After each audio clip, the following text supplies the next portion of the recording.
gentlemen, welcome to the Psychosin project here on That Metal Station. Joining me today is the one and only Colin Parks from UK metal band Devilment. Welcome to the show, mate. Hey mate, how you doing? All right? I'm good, man. I'm good. You feeling a bit better now because you've just got back from boxing? yeah, I got my breath back a bit. Yeah, not too bad, man. I'm glad you said it was not a video interview, because I have to go and chuck some stuff on my face. I didn't like death warmed up. Well, it could fit in with the band, you know. Well, that's true. That's true, man. Anyway, how have you found that the reaction to the new Devilment album, the Mephisto Waltz, has been? Yeah, it's been pretty good, really. It was a bit of a departure from the first album in terms of sound, because obviously, the main songwriter from the first album obviously left, so it was more upon us to put our twist on this album. I mean, certainly we're more progressive now with what we do, a bit less simplistic.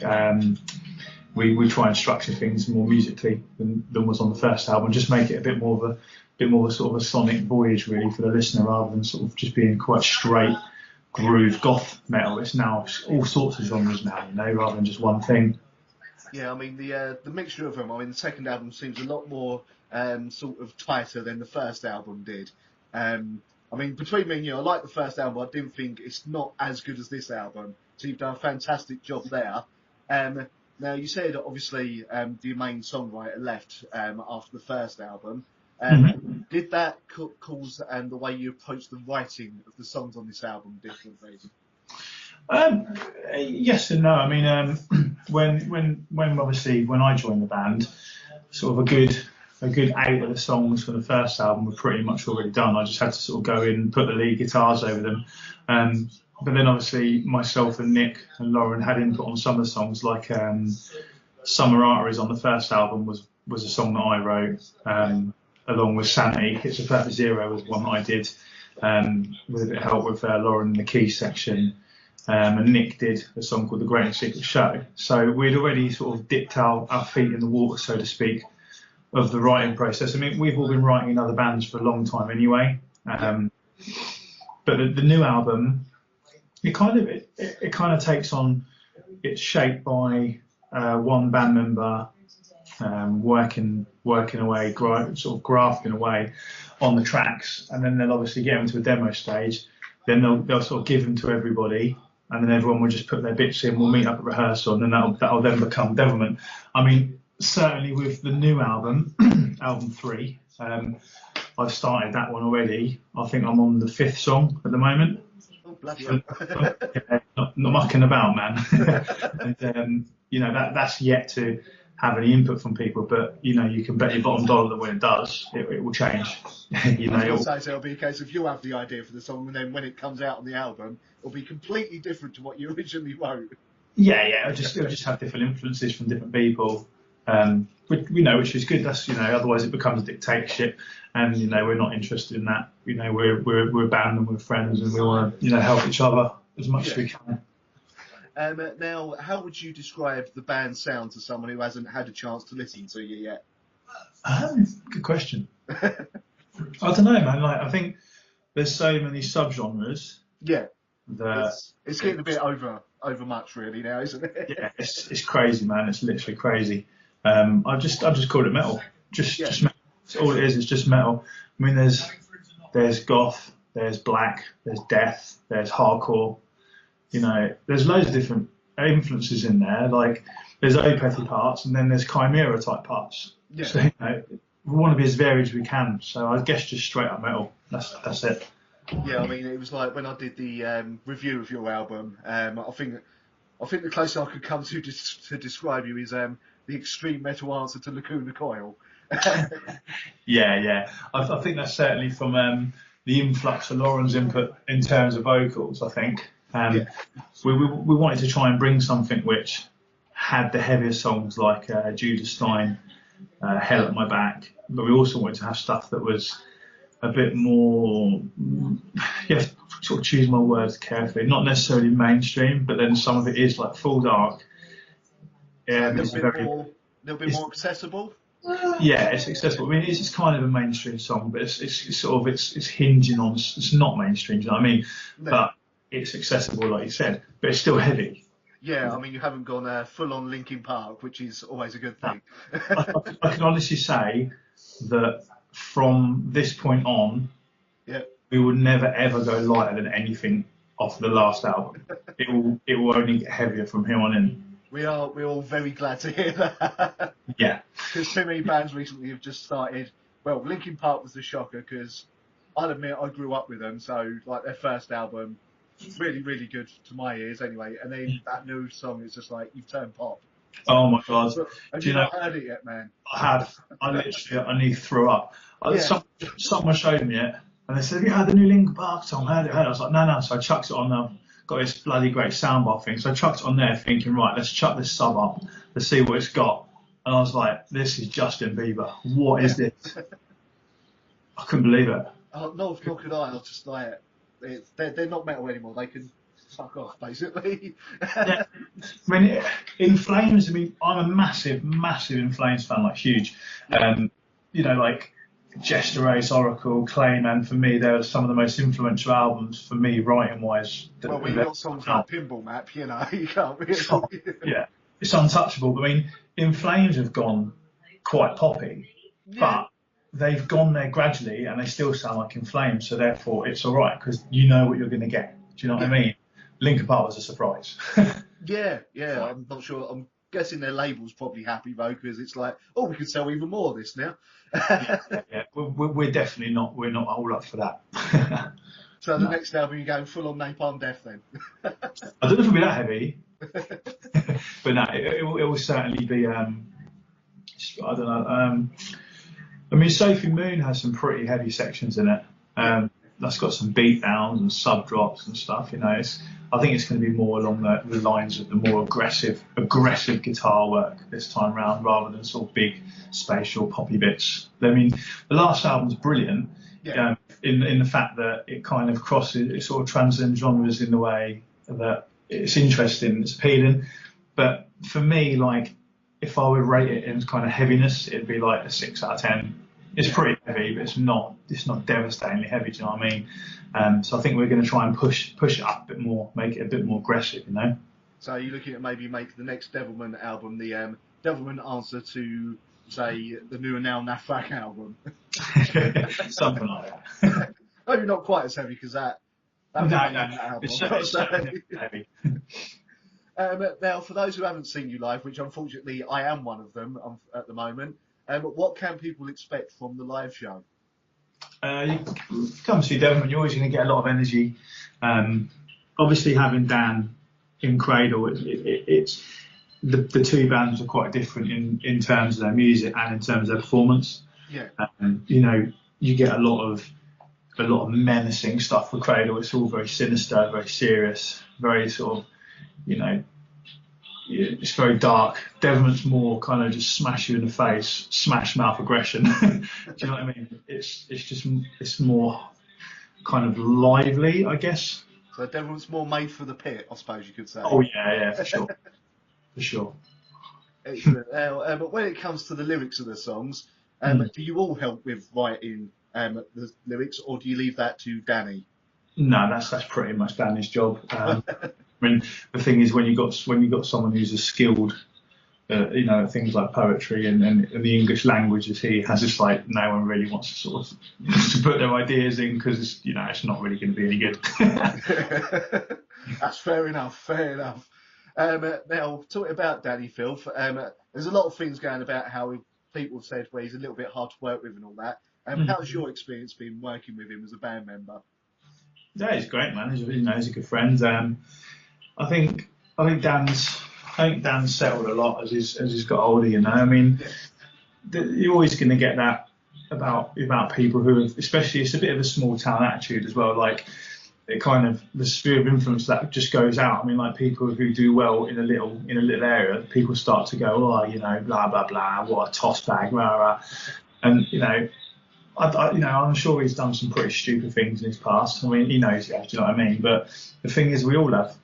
I was going to say, if you haven't done stupid things while you're younger, then you haven't lived, you know? I mean, to be honest with you, like, I mean, I'm not saying that we shouldn't be completely politically correct and, you know, all sort of like cuddle brigade, man. But the thing is that you've got to be a bit rock and roll. Do you know what I mean? It's like, it's a metal band, for fuck's sake.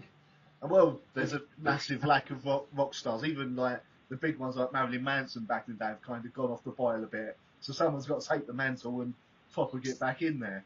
Yeah, everyone's so scared of offending everyone, man. It's just getting a bit silly. But I know what you mean about the whole small town thing. I live in Southend, so I'm more than aware what happens when bands get a snifter of success.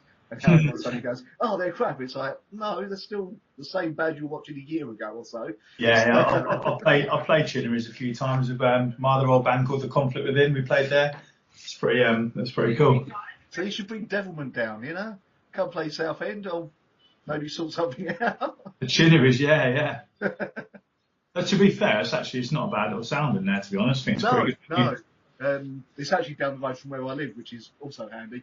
But I'm trying to get some kind of night happening there with a couple of bands when I can afford it. So I might have to look into trying to book you guys, although your label hates me. So that's all right. We've to be honest, we've just changed our booking agents and our management actually literally this week. I won't go into it too much, but things weren't moving in the right way, and we were getting pretty pissed off a bit. So it's changed now, and within 3 days, things have just suddenly escalated up to a much more positive vibe. So everyone's got a bit of a feel-good factor back again, whereas we were all a bit sort of static. Do you know what I mean? A bit stagnant. We had no shows booked for this year, and we were like, what is going on? Yeah, I mean, especially when you only released that album a couple of months ago as well. Yeah, exactly. But no, there'll be plenty of announcements coming soon, I'm sure. There we go, Chinnery, Southend. Yeah, well, you know, we're certainly not one of these bands who think we're too big to play anywhere. That's for sure, man. We'll play. A lot of I've had a few bands I've spoken to before who, not to bash them, though, great people to talk to, apart from one, which I won't mention their name, but they were a death metal band opening for Campbell Corpse years ago, and like every question I gave the bloke, he gave me one-word answers. And it didn't go well. But there's been a few bands that are like, oh no, we'd never play small venue again. It's like, that's how you got your fan base. Come on. Now, you mentioned it earlier, that there's a stronger presence of Lauren's vocals on this album. Yeah. Was that planned, or was that just a natural progression for the band? I think for this album we wanted to bring Lauren a bit more to the front, for an album to sort of let her have some freedom, because I mean she's got a great voice. Yeah. She's a good musician. She's a really good composer. I mean, with regards to the second album, I mean a lot of the guitar work, obviously. Well, I was the only guitarist in the whole album process, so basically I recorded all of them and stuff. But without Lauren, the songs wouldn't have sounded the way they were. I mean, she had a big input to the sound, you know. So it just kind of was a natural progression to sort of go towards that way. I mean, I don't know if we'll keep it that soft in places anymore. But it was certainly something as a band we felt we wanted to express and get out to people. And to be honest with you, the reaction's been very positive towards Lauren's vocals. And I personally, I'm into really heavy stuff, you know. Yeah. I think also she kind of won me over with it. I thought she did brilliantly. Yeah, it was. When the band first got announced, I was a little bit unsure of how it would go with Danny's heavier vocals and then Lauren's vocals coming in. But over the 2 albums, she's definitely proved her worth in there as well with her vocals. So it's worked out very well for you. I mean, now what's the future for the band? You said you've already started writing album number 3, which is quicker than most bands that I know of. Yeah, that's it, man. I'm quite lucky in a way that I work as, you know, my job that I do allows me to have some downtime where I can sort of be at home and crack on with writing. So yeah, that's as far as plans are. I mean, obviously we're trying to get some festivals sorted out. Like I mentioned before, we just changed booking agent and management, so that's now in their hands. So if they're doing a really good job, then we'll obviously have some good news to give everyone with regards to shows and tours. Hopefully they can stick you on at Bloodstock this year or something. Well, that'd be nice, you know. I've played there before, like I said, with my other band, and that's, you know, I've been there a few times myself as a fan, so that'd be nice to play there, of course. But yeah, I mean, we'll obviously start writing. Well, we've already started the writing, but Cradle will go away the end of the year for a while. I don't know what's been announced, what's not yet, so I can't really say too much about that. I was gonna say because I've heard nothing to do with Cradle apart from they're writing a new album. So Yeah, yeah, I think they've got some shows planned, but I mean, when they're away, we'll obviously be rehearsing without Dan and getting the album ready, and then when Dan will come back from whatever they're doing, he will then jump straight in and be on the vocals for album number 3.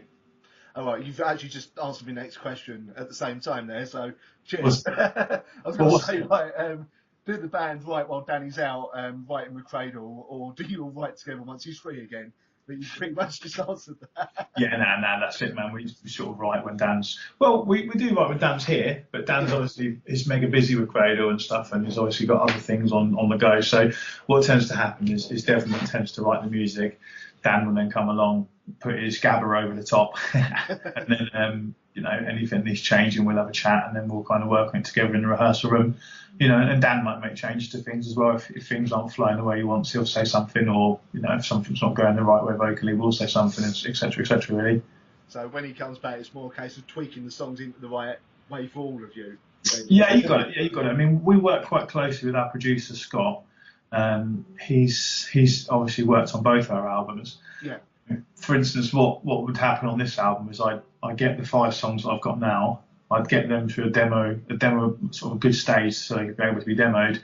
Then I'd ping them over, and he'd have a listen, and he'd obviously sort of, you know, not sugarcoat it and tell me it's shit or tell me it's good, you know.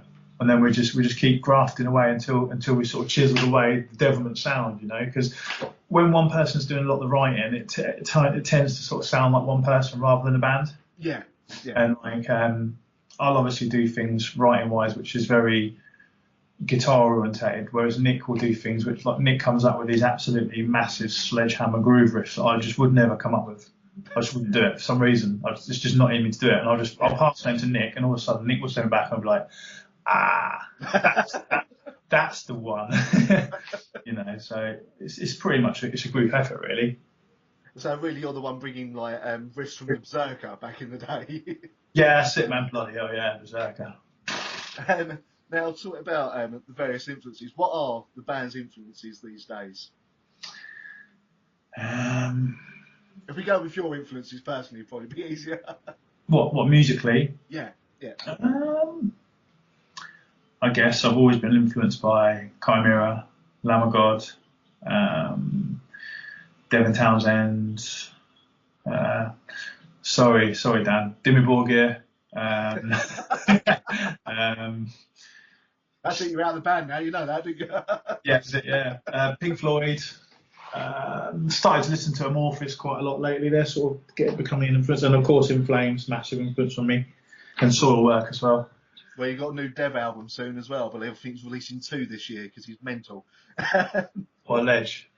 Indeed, I'm a massive Devin fan since Strapping Young Lad days, mate. So Yeah, I'm with you there. literally a big bald hero. Yeah, well, my hair's sort of gone that way as well. I've had no choice on it. So now, are there any particular songs that you're the most proud of writing over the 2 albums? Yeah, I think I'm quite proud of Hell at My Back, because it's one that I spent a lot of time working on, sort of at home really, and you know, it took a lot of time. There's a few battles to get it to be on the album and stuff. Like, some people are a bit like, I don't know, it's a bit guitar heavy, or it sounds a bit this, or it sounds a bit that, you know. And it came out, and people just, like, you know, really into it. The same, you know, Sophie Moon, people that, you know, not necessarily were shooting it down, but because it's a long song, you know, a lot of bands like Killswitch, just a lot of new bands are now bringing out songs that are like 3 or 4 minutes. Yeah. You know, they're doing like 15, 16 tracks of 4-minute songs.